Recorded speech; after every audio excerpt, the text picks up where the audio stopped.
Yeah, now stand and cheer for your Basketball Weekly. Hello, welcome to another edition of the Basketball Weekly. I am Mark. I am Paul. Hello. Yeah, obviously Talking Basketball podcast goes without saying, but we're just mixing up the names at the moment. Paul, it is playoff season. It's all kicking off, not just in the BBL in the UK, but over in the States in the NBA. It is, and look, Mark, I want to let our listeners know that I listen to them. Our listeners, I listen to them. Wow. And I may not respond. To them, but I definitely read anything that comes into me and Instagram and all of that. Emails, I take a look at. And there's a big three I got highlighted by our listeners that I want to highlight. Got him. Number one. Yes. And this is something that I've talked about quite a lot throughout the 100 episodes. Yes. And that is the shoe of Zion Williamson. The exploding shoe. Yeah. I've had a few listeners talk to me about that. All right. Sorry, message me about that. And they've said something about the glue that was used for the shoe around that time wasn't as strong. So maybe it wasn't Zion Williamson's impact on the shoe, but the glue that wasn't as strong, and that incident was just the highlight of it. I don't know if that, I haven't checked this. I'm just voicing our listeners. I would appreciate say this. them. I'd say this to those listeners, and I'm going to play devil's advocate here. I would ask those listeners to go and stand next to Zion Williamson, look up at him, then look down at his feet, and reconsider, do you think that shoe is capable of sustaining that man? Because he's a big dude, and I'm not just saying as in width or muscle. He's just he's a big guy. He's what, 6'7", 6'8". He's a big guy. So it's, I don't know. Either way, I don't think it's just a bad shoe. I think it's I'm just letting our listeners know that I'm paying attention to what they're saying. And, it's just a few of them just wanted to highlight that it's unclear on how much of the shoe was at fault. Was it Zion Williamson's impact or something to do with the shoe itself? A few of them mentioned the word glue, and I was like, I don't know. I'm not going to delve too far into that. You got Yao Ming, you got Shaq, you got some super huge players, haven't you, who are big guys as well, and they haven't blown up shoes particularly. So, yeah. I think Shaq's done something with his shoe, but not blown it up like Zion did. So. Yeah, well, there was that one. That was one. And I got another great little image. We had this, it was like a 30-minute talk about the NBA and the WNBA, and the talk about the WNBA. I don't know, I won't say WNBA. I'll say the talk about from news outlets and the NCAA. Dominantly female representation, talking about the WNBA players getting paid. Yep. And they sent me this great comparison table of the NBA and the WNBA. And it was talking about, I think you used a really good word. I can't remember what it was. You'll probably say it when I say this, but people were saying, why is Caitlin Clark not getting £10 million? Well, the turnover of the WNBA, the revenue is 60 million. So if they pay her the equivalent of the male, well, that's 1/6 of the revenue that currently comes in for the WNBA. And subsidizing, that was the word you used. The NBA is subsidizing the WNBA. Yep. That was really good wording. I remember you saying it now. That's what popped back in my mind.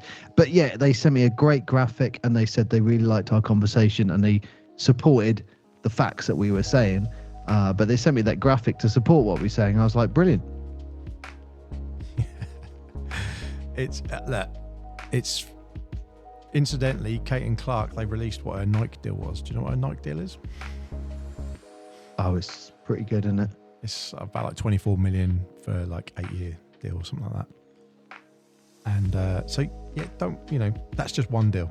She's going to have loads of endorsements, and bear in mind that she's going to be lifted up as a prominent female athlete. She's going to do it like one of the, I can't remember who it was now, one of the ladies said, don't worry about her, she'll be fine. She's going to be all right. Yeah, it's more about what they represent. And yes, there's a gap, but we all know why there is. It's directly proportional to the revenue that's brought in. You can't pay someone if you're not bringing the money in, simple as that. But no, interesting point.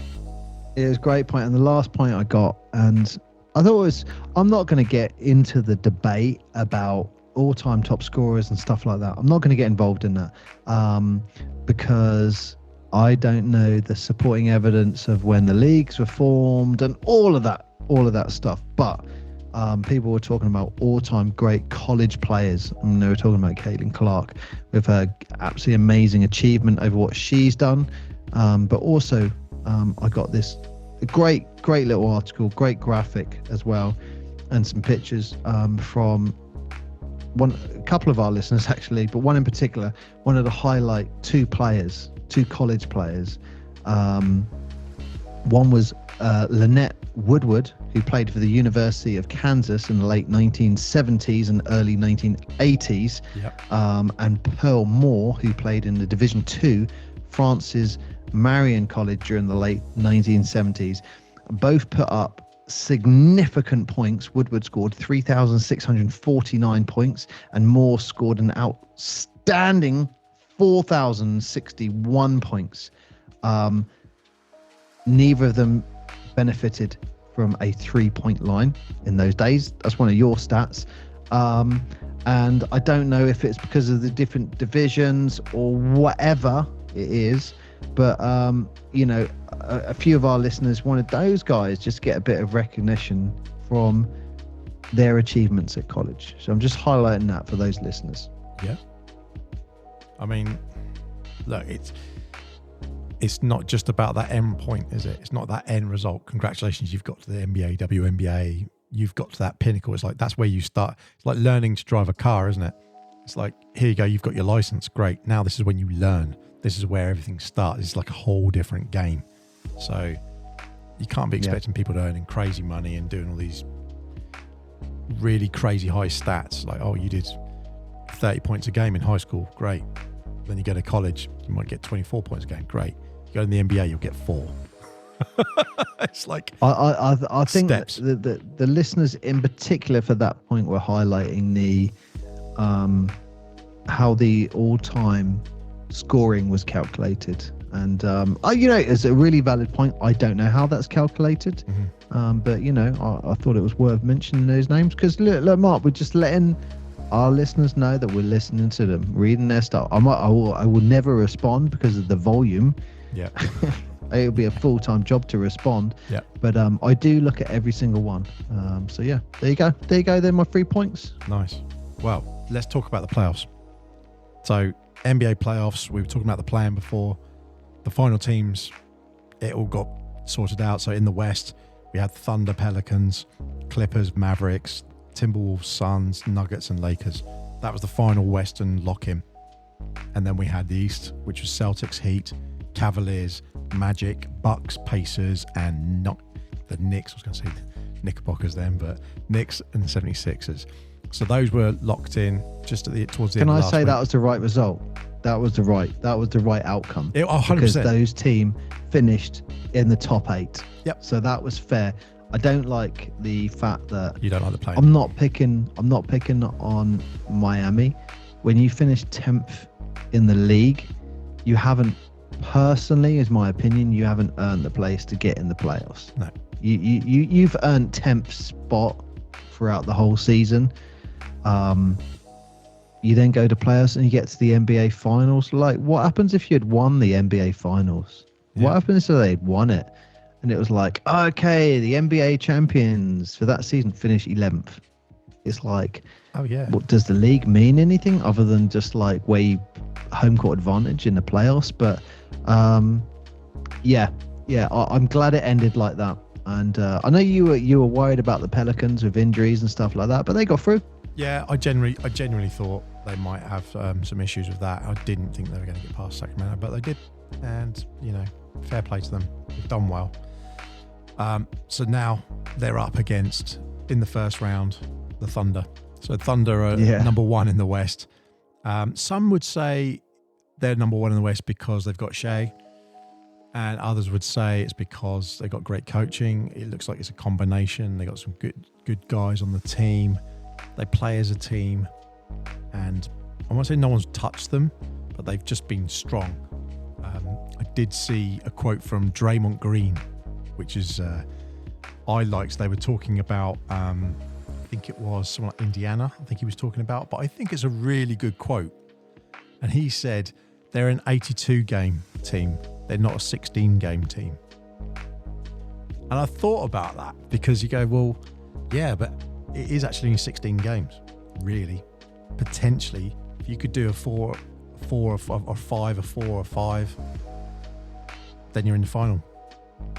And that, so you are only looking at potentially, I think it's like 24 games, potentially maximum that you could have, but you wouldn't really get to that unless it was a 7-7-7-7. But that's pretty unheard of, I think. Someone call me out if the stats are wrong there, but I know that'd be like 28. So what are you saying? The fewest number of wins to get to the finals and win it all? Is that what you're saying? Yeah. But what he was saying is like they're an 82 game. Well, 12 wins gets you to the finals, isn't it? Yeah. Are you including play-ins? That's what I'm getting confused. No, you're not including play-ins. I'm talking about the playoff itself. You've got the actual bracket. Yeah, 12 wins, you're in the finals. Yeah, because you've got semi-final. You've got the first round, semi-finals, then your conference finals. So there's like 3 rounds you got to go to, then you're in the final. And if you imagine all of them as a 7 game, that's 28 games maximum. Realistically, no one's ever done a 7-7-7-7, I believe. But again, if someone wants to quote me on that. I don't know, Mark. I don't know. That'd be a great one to find. But it's actually... A 7-game series isn't as common as everyone thinks. No. Like when you look at sweepstakes and stuff like that, people put 4-3, 4-3, 4-3. But when you actually look at the results, most of it is 4-1, 4-2. Yes, yeah. I think a lot of them are, or 4-0. There's a lot of sweeps, like literally are just no one's getting their window. And if you said 4-0, they're not going to win anything. You think, well, let's just take that Thunder Pelicans, for example. Are the Thunder going to let Pelicans win any games? No.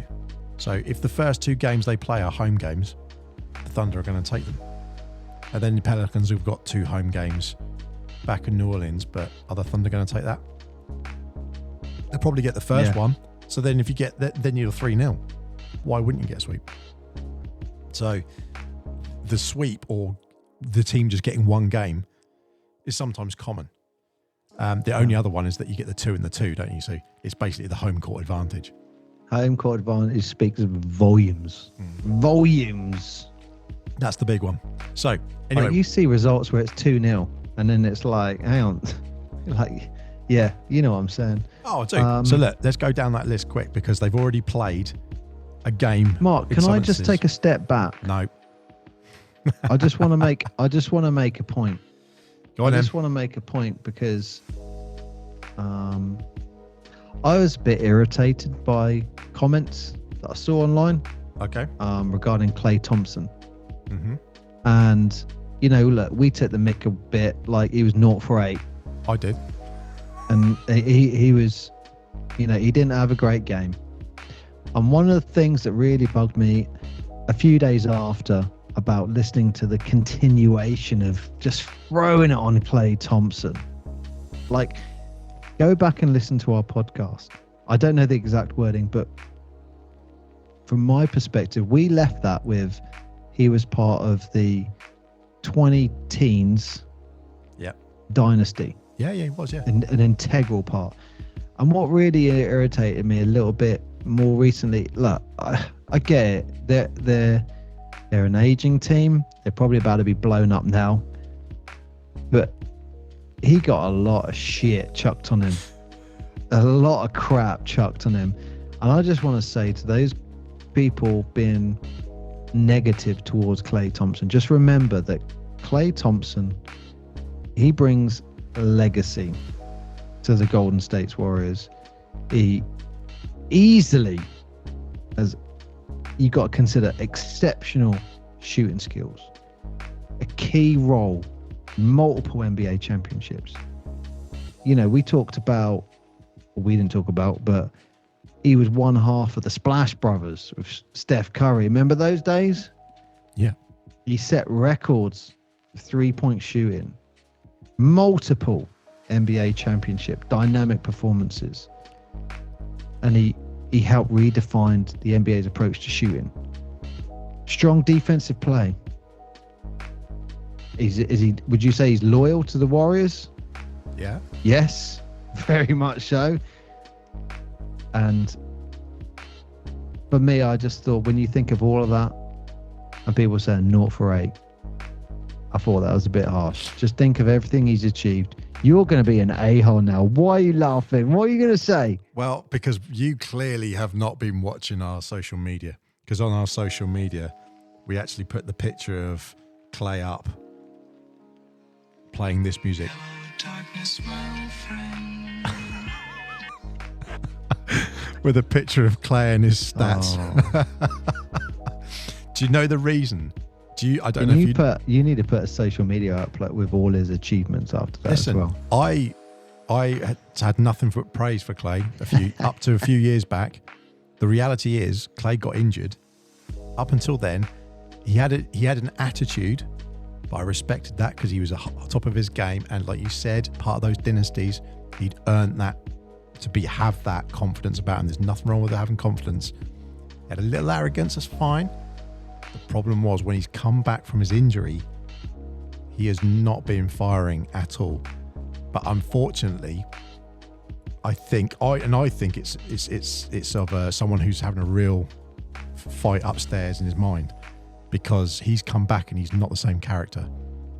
And the way that he's handled it is that he sort of goes out and he's become quite an unlikable character outwardly, unfortunately.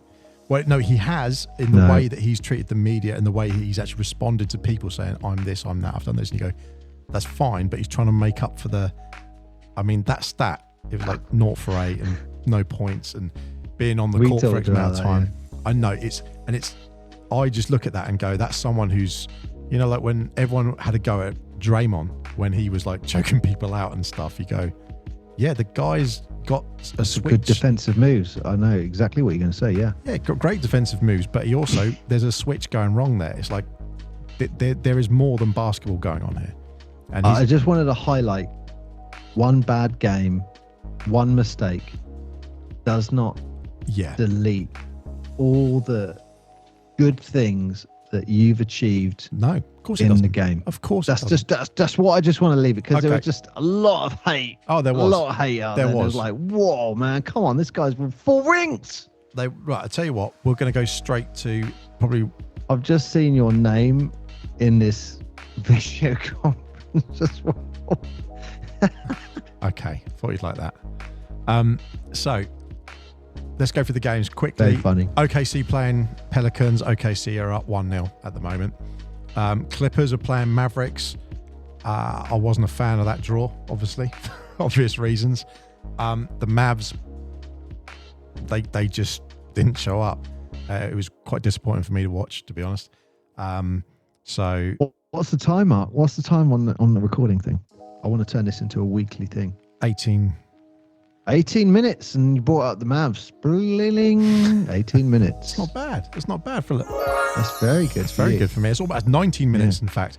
But yeah, the Mavs doing, and I'm doing it for a reason, not just for a random. But yeah, it was basically Luka playing. Good game. He did well. 33 points, I think. Kyrie had about 31 points. That was it. Not many other people contributed. There was, a few bits here and there. But that game generally was like, that was the Clippers. When you look at it, Harden putting in 25, everyone else putting in 14, 10s, you just think they don't have that depth. They're missing that one or maybe two players. It's game one, mate. It's game one. I know. Means nothing. I know. And it is also home court advantages at the Clippers. So exactly. There is everything to play for. And Dallas, one of the few teams that I think it was from 2011 up to, or less than that, right up through to 2020, had 800 and something odd games sold out every single game, home games sold out. They were one of the only teams to ever do that. So they have a massive fan base, a massive crowd. That might make a difference, but I don't know. Then we go on to Timberwolves and the Suns. That's a brilliant game. And I don't know if you've seen the highlights of Anthony Edwards.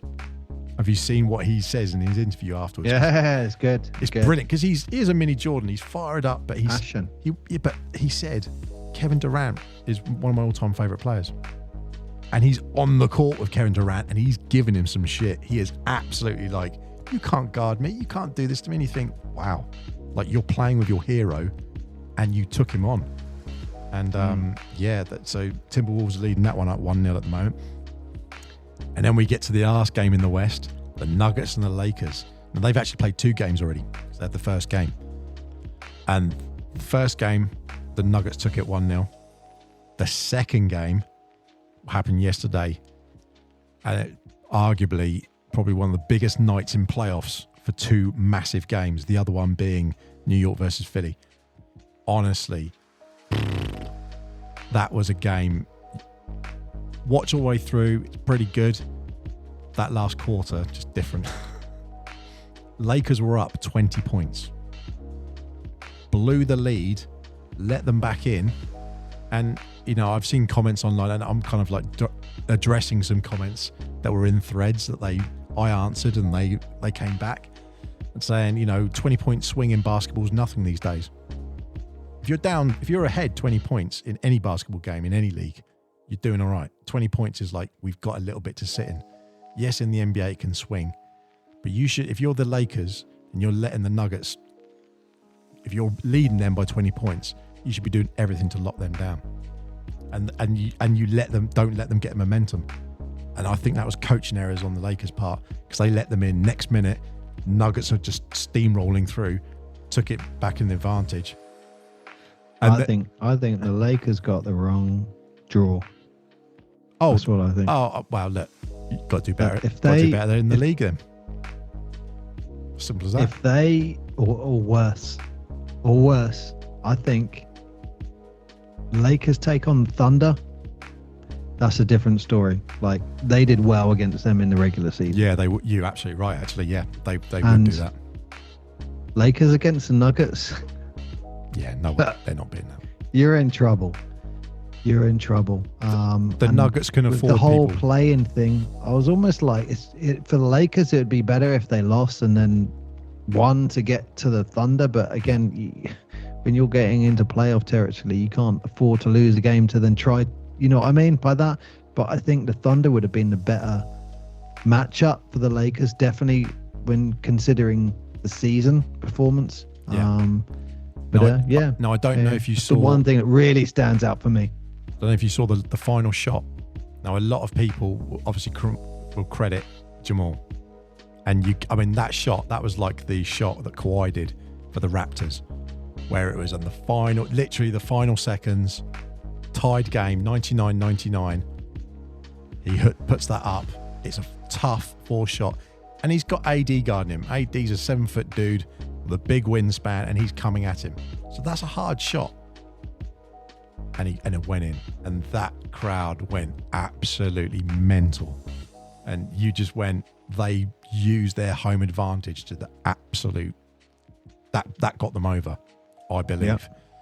But everyone's talked about that, and no one talks about the fact that LeBron, when it was 99-99 with, I think, 19 seconds left, he put up a shot, and it was a 3, and he missed it. But the media just seems to have missed that one, and you go, oh, I can understand why. And I am not bagging on LeBron in any way, because during that game, he put up some shots that were just like, what is going on? There was one, he was falling, and he just threw it up, and it went in. Like, his court vision and everything is unbelievable. And I love his basketball brain, where he afterwards, he would recite 5 minutes of play. That's a gift. And if you see him and AD, they did really well. I mean, AD dropped off in the fourth quarter, I will say that, defensively, but then offensively, he put buckets in. So it's like, you can't have both things. If he's putting buckets in, he's not going to be able to get back on the defense in the same way. But if he's playing strong D, he's one of the strongest defenders in the league. So you can't have both, and they clearly missed that depth, because both of them in the press conference afterwards were absolutely salty as hell. They were both like, tell us what happened with Jamal. He scored a point, and then just put the mic down and walked off. You're like, oh, okay. They were furious, and I think it was because they were up, and then they just lost it, and then they just let them in the door. And look, you're going up against the Denver Nuggets. They're the champions.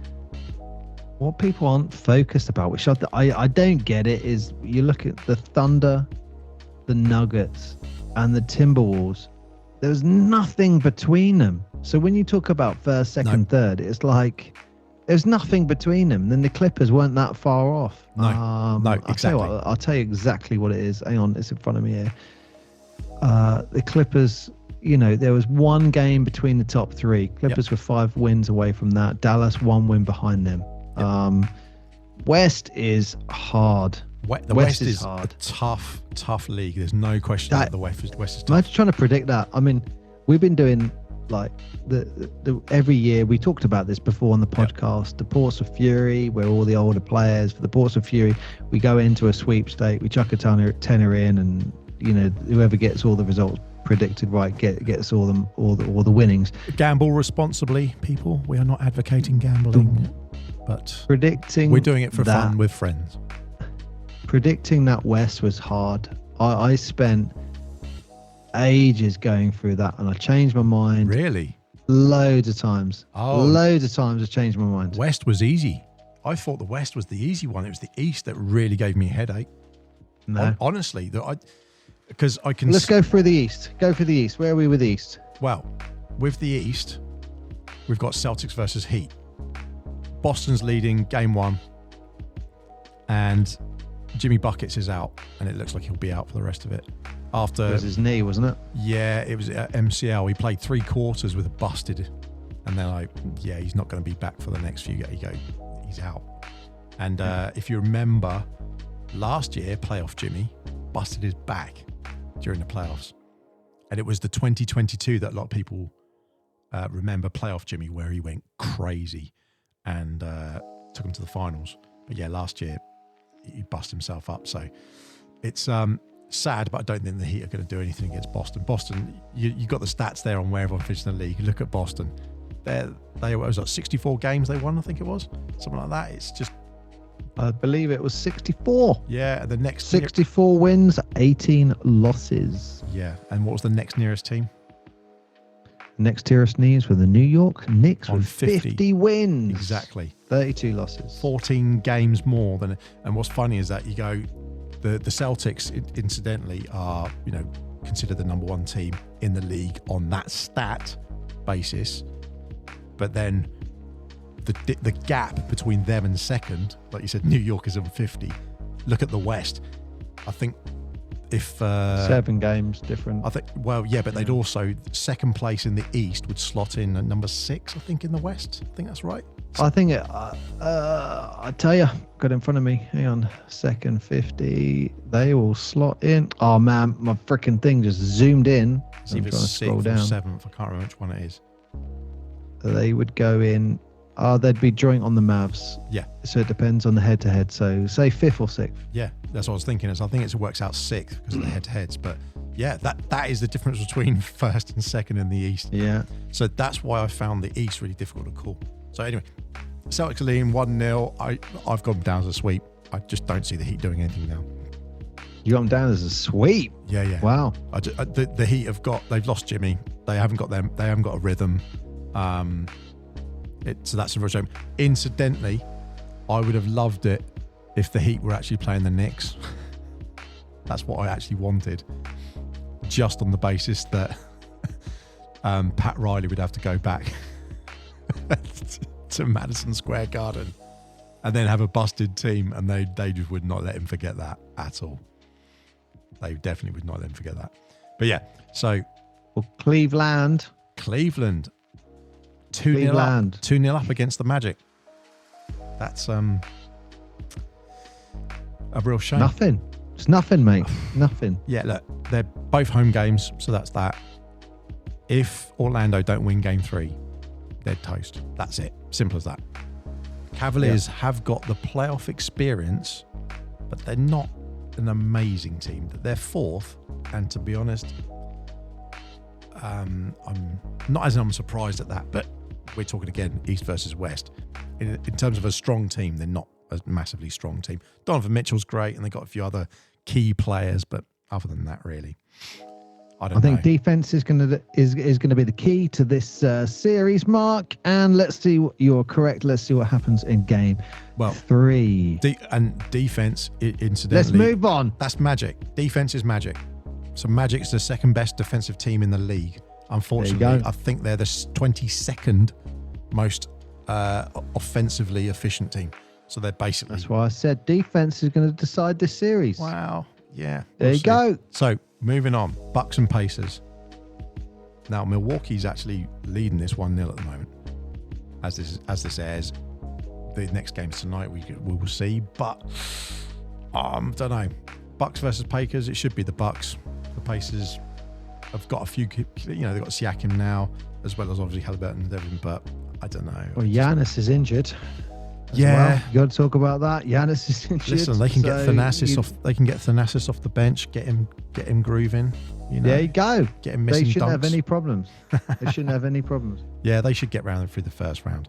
But I do see Pacers taking at least one. I see them taking at least one, maybe for a home game. But it does depend on what happens with Giannis. So then Knicks versus the 76ers, and that was the second big game last night, and that was an epic game. If you haven't seen it, it is going to be a spoiler coming up. But basically, it went down to that last wire, and it went down to that last shot. What I loved was it was DiVincenzo. I've got to get his name right. He hit that 3 to win it, and it wasn't. I can't remember how many seconds were left. I didn't write that down, but there was still time for someone to do something. However, he took a 3-point shot literally 5 seconds, 6 seconds before that play, and it didn't go in. It got rebounded by New York, though. They stole it back out, pushed it back out, kicked it back out to him. He took another 3, and that's the one that went in. So a lot of people were like, that's how New York do it. It was in New York. Madison Square Garden went mental, and it was so noisy. Everyone was hugging everyone on the camera. It was brilliant. But he did actually miss the one before it. Rookie season, or rather, sorry, not rookie season, second year, I think he's in now. So him, Josh Hart, and Jalen Brunson were all playing for Villanova together. And they were all from the same college team. And we actually put the post up earlier about it. But it's like, you see them on the Knicks, and there they all are lined up now. And in 2017, they're all playing for Villanova. And you go, they know how to play as a team. They know how to play together. And they took that game. And Philly arguably could have won it, but I think Embiid's out now. So Philly got no chance. I think that'll be they might take a 1, but New York have got both of them.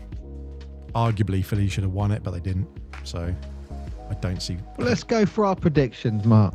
Do it. Let's go for our predictions, because some of them I disagree with a little bit. So what do you want to do? West or East first? You call it. So what did you do for the Fury sweepstake? And I'll tell you what I did for mine. Yeah, that's what I'm saying. So what are you going to do? West or East first? I don't mind. Okay, let's go East. We've been talking about it, so let's do that. I've got Celtics being Heat, and I've got Celtics being Heat. I've got it 4-1. I've got 4-0. I've just got a sweep. Got a sweep. Yep. There's always a sweep in there. Yeah. I do think when I've got 2 sweeps. Doing the sweepstakes, you got to have an underdog getting through. To win it, you need something that not every, because everyone's just going to go pick, which is like 1, 2, 3, 4, and then it keeps going. It was exactly like my rationale. That's exactly my rationale. So I've got that. Then Cavaliers and Magic. I got Celtics in 5. You got Celtics in 5. I got Celtics in 4. On the Cavaliers and Magic, I've got Magic 4-2. I've actually got Magic going through against the Cavaliers. What have you got? Mark, I think that is a sensible prediction. I have also got Magic going through in a 7-game series. Oh, yeah. See, I genuinely think they're quite evenly matched. Like you just said about them being one in defense. I think they're quite evenly matched, and the home court's going to play the big difference. And that's why that's why game 3 for Magic is utterly vital. If they lose that, they're out. Done.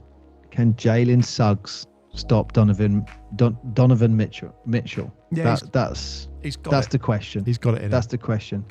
So then what's next? Yeah, Bucks and Pacers. I've got Magic and set in a 7-game series. That's why when you look at it, home court advantage, it's like, look, so many teams, look through all of it. So many teams go 2-0 down at the start of the NBA playoffs, and they come back to win it. You only need to win one away, but let's see. Who's next? Bucks and Pacers. I've got Bucks 4-1. 4-1? Yeah, I genuinely think that Indiana could potentially sneak one. Sneak one? Yeah, that's what I'm saying. So the Bucks I've got Indiana 5. going through in a 7-game series. I've got Indiana going through, Mark. Look, bad news for you. If Giannis isn't playing, it doesn't matter who the opponent is. Yeah, he was like Damian Lillard. He can get you for a couple of games, but Tyrese Halliburton, look what he was doing during the regular season. Look what he did in the in-season tournament. Well, that's exactly the team that Draymond Green said they're an 82 season. They're an 82-game team. They're not a 16-game. And I know he was doing basic maths of like a 4-0 sweep, but fundamentally he's just basically said they're not a playoff team because they can't do the intensity of these next few months at that pace. It's going to be absolutely brutal, whereas over a whole season they're all right. We'll see.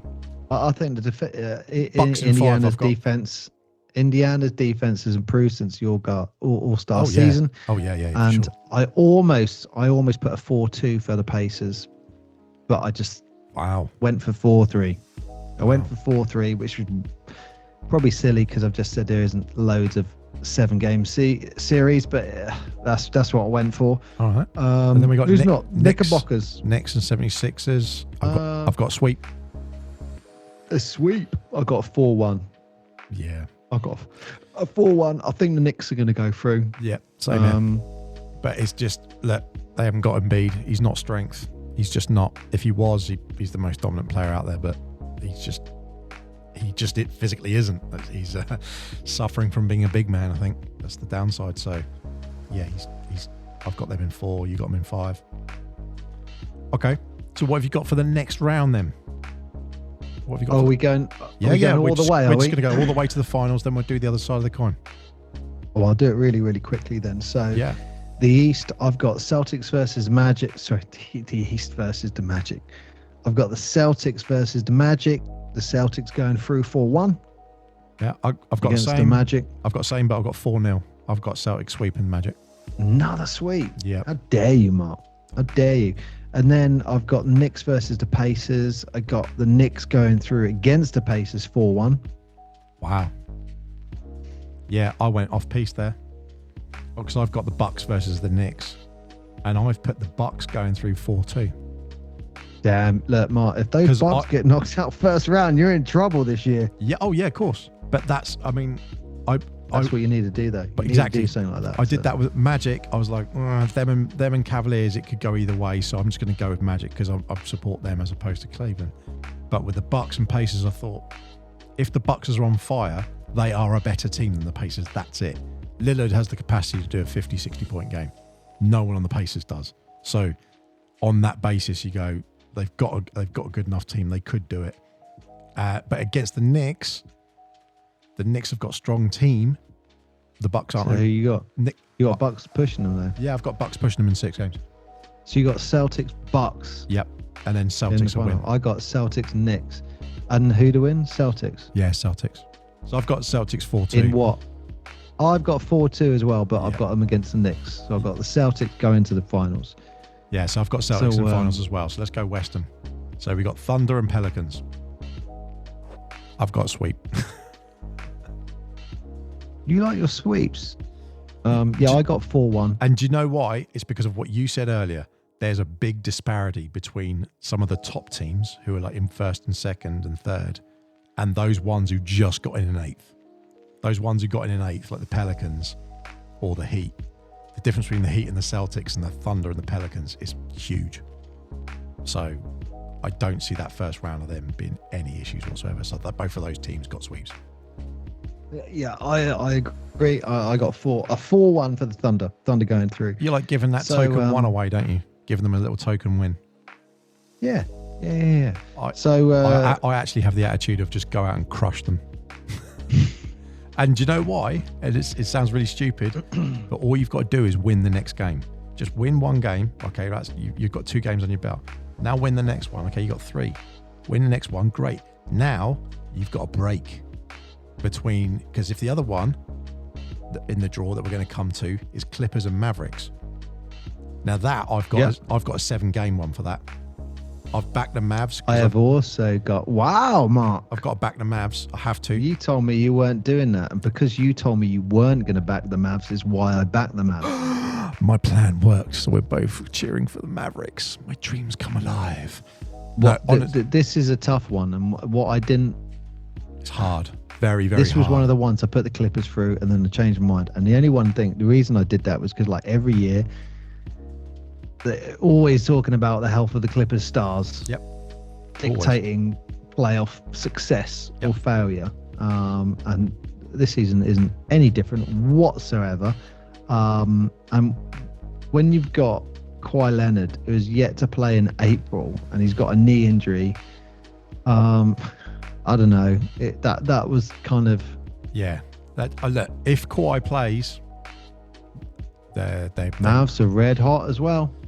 Mavs are red hot. Okay, you say that. So the first game, the Clippers have won the first game, though. So it's 1-0 at home. to the Makes Clippers. no difference. Game one means nothing. But you say nothing. That, it exposed them. It exposed the Mavs for where they fall short. And Mark, I think you should change your prediction then. No, I'm not, because I've got it that I've got a 7-game series, and I can see the Mavs taking it in that 7-game because they will grind it out. And just for clarity, I think it's 3 out of the last 4 playoffs. I could be wrong there. The Mavs and the Clippers have come up against each other. Yeah. Something like that. I don't know, but so they genuinely, there's a rivalry to we need to beat them. And when you look at the team, like they've got, like you said, they're on fire now. They're being so slick. It's like you guys have got the recipe now. You've got some bigs like Derek Lively Jr. and the third, and everyone coming in. It's the right time. Ideally they'd have another big, but we are where we are. Well, also, can I say, if I was a Clipper, I'd trust in James Harden in the playoffs. Yes. Tough. Yes. It's tough ask for Doncic and Irving. Yep. They save some of their best basketball until the postseason. Yeah. So that kind of influenced my mindset there. And I got them going through in a 7-game slam. Yeah, absolutely. Wow. Doncic 3-point shot to win the game. 7th game. That's my prediction. I want to see Kyrie do a layup. I love Kyrie's layup. It's just so smooth. Anyway, next one, Timberwolves and Suns. I've got the Wolves 4-1. So they're winning in 5. I do not see Phoenix at all performing in any You way. are an ignoramus. No. You're an ignoramus. No. Mark. No. I actually think this could be one of the best series potentially out of all of them. I've actually got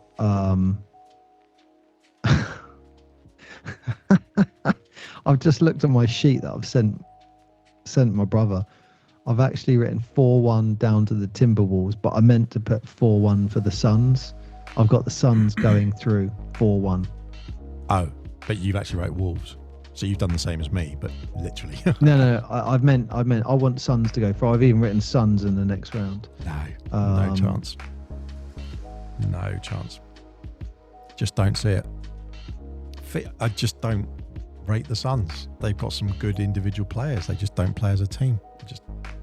Got a big 3: Kevin Durant, Booker, Beal, an offensive rating mark of 123.3. Come on. That's got to speak something to you. Okay, well, a lot of these offensive ratings and all these sort of things, they don't always add up. do the offensive rating for the Nuggets. It's like some of them don't add up, some of them do. So I don't know. Yeah. All I know is people like Durant and stuff. They're great players, but they also play when they were at their peak. They were playing alongside great players. And is Devin Booker a great player? He's a good player. There's no question of that. But is he a great? I don't know. He's not in the same breath as Durant. Durant's like one of those generational players. Bradley Beal? No. You got to talk about the Wolves' defense as well. It's so good. Arguably the best in the league, maybe. Yeah, I mean, defensive player of the year, Rudy Gobert. Yeah, there's a lot of hate going around Rudy at the moment. I don't know why people don't like him. I have to profess I have been slanderous of him personally in the past, but not for any other reason than some of the statements he comes out with. And when you see some of the stats that he wins Defensive Player of the Year for, you think, I mean, even Shaq joked about it, like, God, I could come in and do that now. Like some of those, this many rebounds, this many steals and stops, you think, okay. And that's purely because up until recently, it's all been offensive and people aren't playing D. And we've talked about it on the podcast. Other people have talked about it, how the NBA doesn't play a lot of D. So if you just have one person who's a role player, like Rudy, who just plays D, of course he's going to get the stats. But actually, Defensive Player of the Year, 100% it's got to be Wemby this year, because it just, even the players have done it in their secret ballot. I don't know if you've seen that, but the secret ballot came out and everyone said Wemby should get it. But there we are. Well, I got the Suns going through, Mark, so time will tell on. All right, on last one then, Nuggets and Lakers in that I first round. I predict you will have a sweep, Nuggets. Yeah, same here.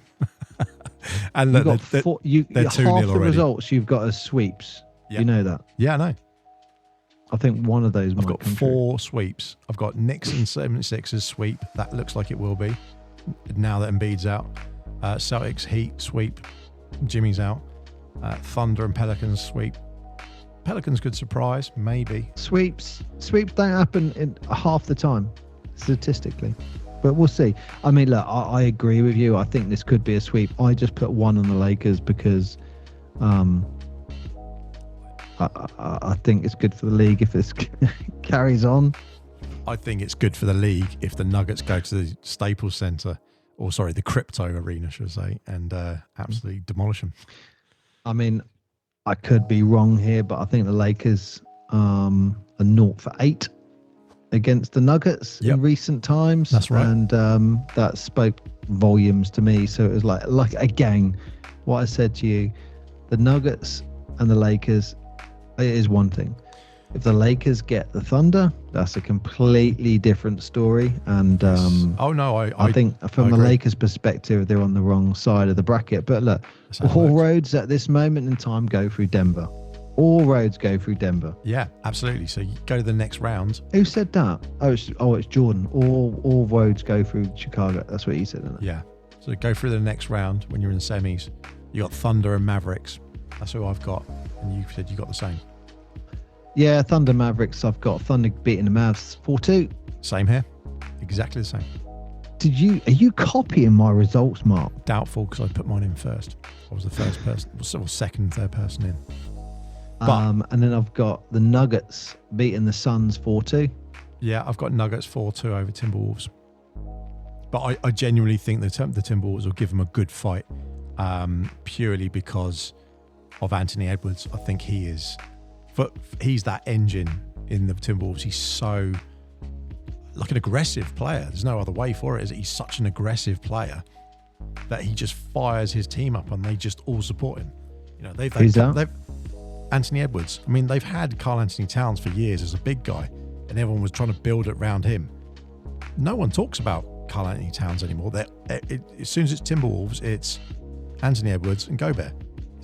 I'm sorry, hilarious, but it's quite funny because Cat's been there for years and just nothing's really happened there. So I find it fascinating now that the T-Wolves are doing it. Obviously, I've been to the arena. It's a cool arena at the Target Center. But yeah, Nuggets will take that because they've just got. I've got the. So you've got Thunder and Nuggets. The Nuggets. It's Thunder and Nuggets as the conference finals. Yes, and I've got Denver is the better overall team. Yeah. And it's definitely got title experience to add to its advantage. I think the Nuggets are going to go through, and I put this as a 7-game series. Wow. But I do also think that this is going to be the series that the Thunder put the NBA on notice that they're about to take over. Ooh, that was my statement. notice. Yeah, it's a big statement. That was a bit like going back to the 90s when Magic and Larry were like, we know he's coming at some point for Jordan, but we're not sure. That's kind of what I was thinking for the Nuggets. Like, the Nuggets going to win, but the Thunder are going to let everyone know we're coming now. Oh, hold on, I've got Isaiah on the phone. He's a bit salty that you didn't mention him as well. Isaiah Thomas, legend. Is he happy? No, he hung up. So they had to deal with me first, not Jordan. So you got the same thing. You got Nuggets going through to the finals. Yep. I think everyone's looking at Celtics Nuggets. Listen, I've got Nuggets 4-1 against Thunder. I've got the because the way I see it, and obviously, Oklahoma are going to have that advantage for home court when they're playing the Nuggets. That's going to be good. I think they're going to come out and Denver are going to steal like either the first or the second game, and then they'll have their 2 back at home, and then it'll be a 3-1, and then you're going back to OKC with like a 3-1 in the bag. So that's how I was looking at it. Like, what's the first 4 games look like? That's how I did it and broke it down that way. So then, we've both got the same. Denver and Celtics in final. Yeah. Who you got to win it all? Oh, Nuggets. The Nuggets. Yeah. I've also got the Nuggets. And I think it's because they're going to be still, they'll still have something in the tank. Yeah, I mean, I've got this going to Game 7. Not that I've got too many Game 7s, but I just couldn't decide. But I went 6. I went both win their home advantages. Mark, this could be the difference between who wins a sweepstake this year. Yeah. So we both agree the Nuggets are going to win. Yep.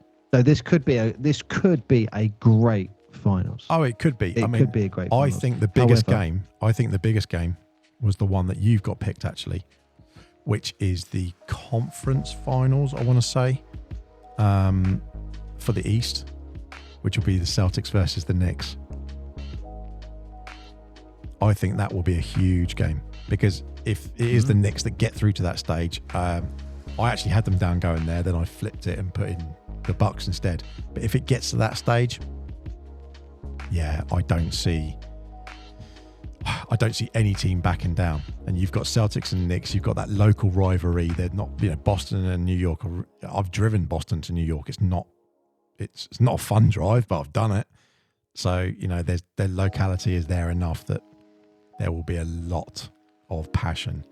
And going to Boston to play those first couple of games, then going to Madison Square Garden to play the next 2, that will be epic to watch. That'll be a great series. Yeah, that would be a great series. And if that comes off, that's going to be huge. But they've got to get through the Bucks, and they've obviously got to secure their first places. So it's going to be interesting. But playoffs is going to be big. Denver didn't lose to Boston this season multiple times. And but the interesting thing with this is Celtics do have home court advantage. Yes, that's the interesting thing, and that's why I think that's why I put this series going to 7 games, because they do have that. They're easily the best team in the league based on their rating. Well, the Magic's 50% as well. The Magic's 2 for 2, I think, against the Celtics. I could be wrong there, but I think they Magic won the last 2 games. I'd have to look at it. I haven't looked at my notes based on this prediction, but that's why the only thing I've rooted for Boston before and they've let me down. And Celtics suck. History was just kind of put me towards Celtics of, let me down in big moments. before.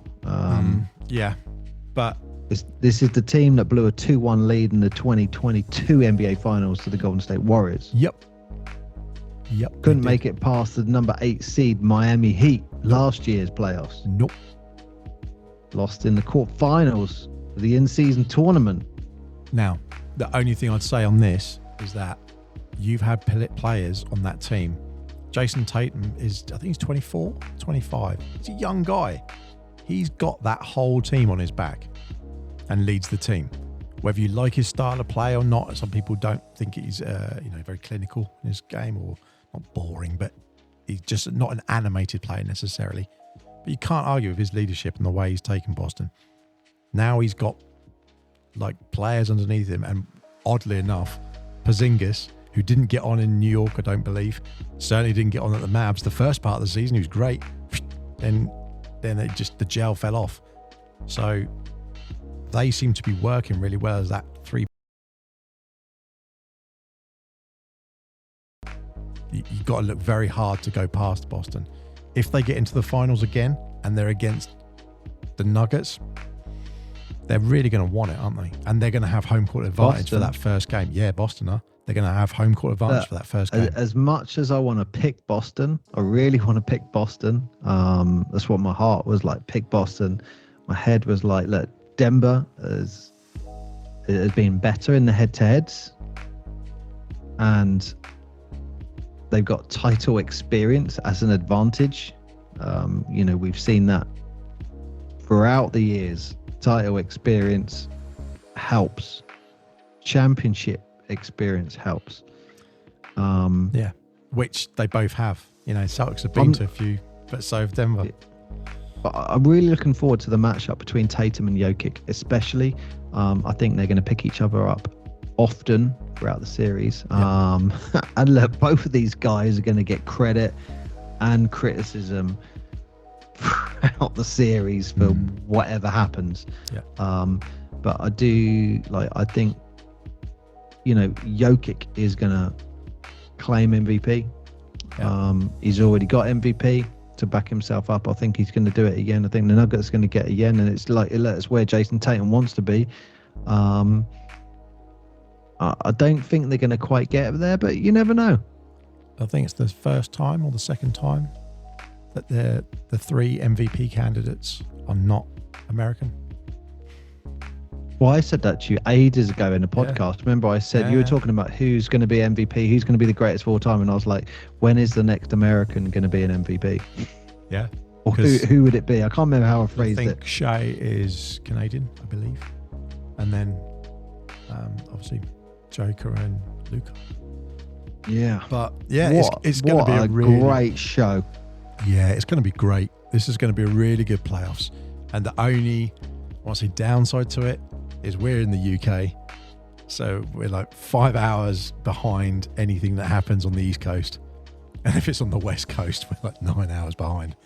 So when you're like tracking games or you're trying to keep up with something, it's really difficult. And I'm sure anyone around the world, let us know, actually, just tell us how you watch it, because it's so difficult to try and run this podcast this year, and we have to look at the scores. We have to know what the scores are, but inherently we've always tried to stay away from that. Like, stay away from social media, stay away from all those things, because you get spoilers. Someone saying, "Oh, did you know they lost?" And you're like, "Ugh, I've saved that game." Almost go for a whole day without work, trying to find out, like not what the results were, trying to not find out what the result is, and then you get home and you look at your phone, and it just says, oh, I don't know, it'll be something, wasn't it? You know what I'm saying? And you go, it's like, because you could look on Google and the Google report, and it'll be like, oh, Knicks take this, and you'll be like, who did that? Who put that on there? But even the NBA app, I don't know if you remember, a few years back, you had that little slider that was, don't show me the results. And every now and again, do you know what annoys me? It would reset itself. Yeah. Always at the playoffs, and you go, why? Yeah, like, it resets always at itself. a big result, and you think, oh, exactly. But you turn, and this is where the NBA let themselves down, because as a fan, you think, well, I'm not going to watch that game now, because I know the result. Like, you think, oh, well, who is that player? This is the last thing I've got. Who is that player who was gambling last week that you talked about? Oh, got his name. Let me remember. It's Joe. Oh God, we literally talked about Jake. No, He got suspended. It was Otto Porter Jr. It's Porter. Jonte Porter. Yeah. I got a great interview you would love to see. I don't know if you've seen it, but Larry Nance Jr. He's being interviewed. Yeah, I know the one.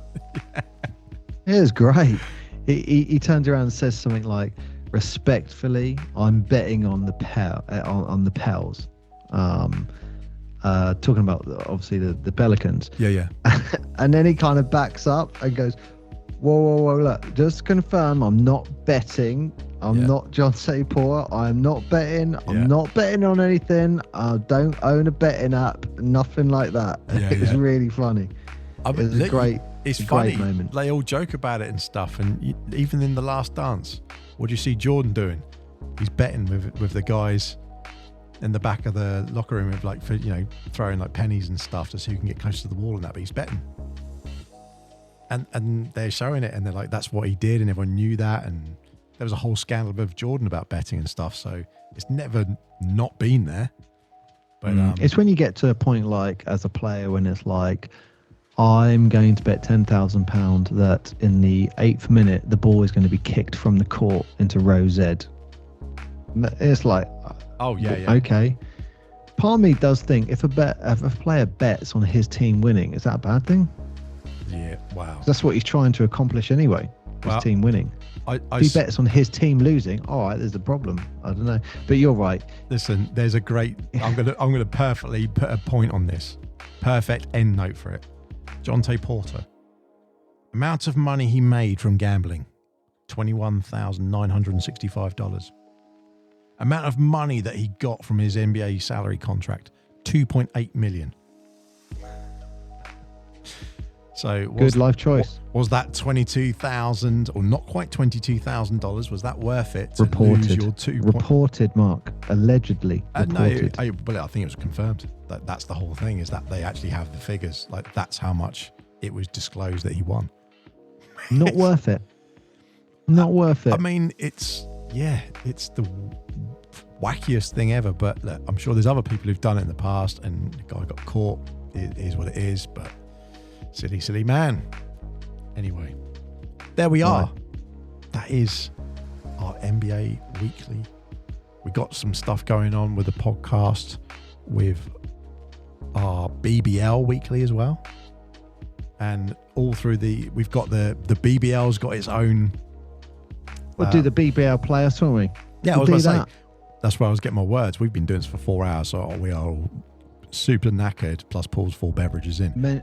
Mentally fatigued is the word, Mark. That's the word. But we're doing the playoffs for the BBL, and at the same time, you've got the NBA playoffs as well. So there's a lot of basketball. There's a lot of basketball coming. All the emails that come through, all the messages, all the Instagram stuff that comes through. Like, that's why I say I don't respond to it. I don't respond to anyone, but I always look at it, and I'm sure you're the same with all the emails and stuff. I know you look at it, but you don't respond. Or sometimes, well, you do, but I try to, but there's a point where you go, I pick as many, or if there's something that is not worthy of a response, but you think I can add value by responding to you, I will respond. But we do our best. I always look at it. I always have a look. But look, the BBL is coming up. Yeah. Playoffs, that's going to come to a conclusion, and then we got the NBA playoffs. Yep. And then we're in summer recess, Mark. What are we going to do? Wow, we know exactly what we're going to do. Are we going to call this season 1 and end season 1? We are going to call it, but we're going to end season 1 on a note. We are going to talk in French accent because we have the Olympiade dans Paris. Bon Dieu, mec. C'est vrai. And before that, we actually have the play-in, because we've got 9 people who I think are locked in, but I think there's another 3 or 4 spots that are open for playing in. So the other teams for that, you're just going to keep saying crayon and random stuff, are you? Patrick, it's 4. Okay. I'm saying words that you're saying in French. 4. Je parle un peu de français. Oui. Je parle un peu français. Mais the Olympics has actually got a qualifier before that in sometime in July. So by that point, we'll be knowing who's doing that. There's also the exhibition games in June in the UK. One of the UK teams is playing someone, I think it's South Sudan. The women's team playing as well. They're also playing Germany. And I believe it's the USA playing South Sudan or playing Germany in the O2 Arena in London. And that's happening at some point soon. in June. And Mark, look, I got a surprise for you that I said I'd do live on the podcast. See your reaction. What? For this Olympics, we are going to Paris to watch a game and to do the Talking Basketball podcast whilst watching an Olympic basketball game. Are you cool with that? Am I cool with going to Paris to watch a basketball game? Yeah. And recording the Talking Basketball podcast there. Are you cool with that? I don't think we're actually allowed to record it, but we could record a game afterwards, theoretically. Why is that? I just made that up. Because purely, look, let's put this. We are not going to the Olympics in an official media capacity. And I know that. Your face was looking like, what have you done? I was like, yeah, I was wondering, what have you done? Because I actually emailed them and Paris have been fantastic at communicating. So anyone, any league, any person, anywhere around the world, they run the Olympics. The third most watched sporting event on the planet ever. Yeah? Wow. 2 billion people watch the Olympics every year.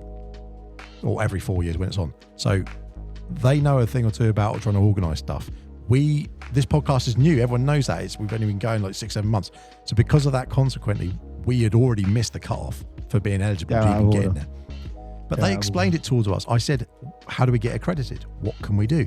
How are those things work? And they basically were like, gave us all the information and they like 2 or 3 emails back and forward. And it's the Olympics. They don't have to do that. They could have gone, mate, who are you? And just jog on. You said that they were very cool. And that is super cool. And they even said, we're the people who deal with this. You got to speak to these people. And they told us how to do it. So if anyone in Basketball England or GB Basketball randomly wants to put us forward and say, hey, they're going to talk to us about the Olympics, we can still do that. And they can put our name in the hat. But it has to go through the sporting body. And they're the ones who nominate you as your representative. So if anyone's listening, you anyone need to knows go sell your body. What? Get us in there. That's escalated quickly. That escalated. If we get to go to the Olympics, for this podcast, I think we should get a gold medal, like some kind of medal, at least a badge, Mark. But a medal would be cool. I mean, that's the way to end the episode. We were talking about our 100th episode recently, and just saying, maybe we could get a banner for it.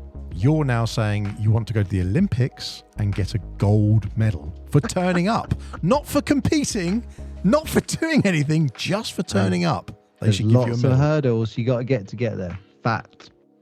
I don't know if that's an athletics joke or just a terrible joke. That is awful. On that absolute bombshell. Thank you all so much for listening. If you got this far, bless you. We will be doing this week in, week out, all through the playoffs, with both the playoffs and everything going on, as always, plus our other episodes. Go back, check them out if you haven't already. I have been Mark.